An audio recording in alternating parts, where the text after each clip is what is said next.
Почитувани, добра вечер, ја следите анализата на телевизија 24.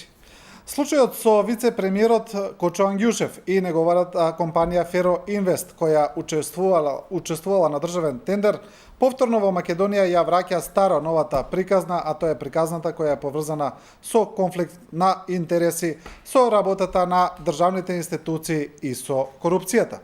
Е сега за владата, за премиерот Заев, за вице-премиерот Ангјушев, како и за антикорупцијската комисија, тука нема проблем со конфликтот на интереси, но сепак ова прашање останува да лебди во јавноста, затоа вечерва ова е една од работите за кои ќе разговараме, а се разбира се е тоа поврзано со транспарентноста и со оној најгоршлив проблем на Македонија кој е нотиран во европскиот извештај, а тоа е корупцијата.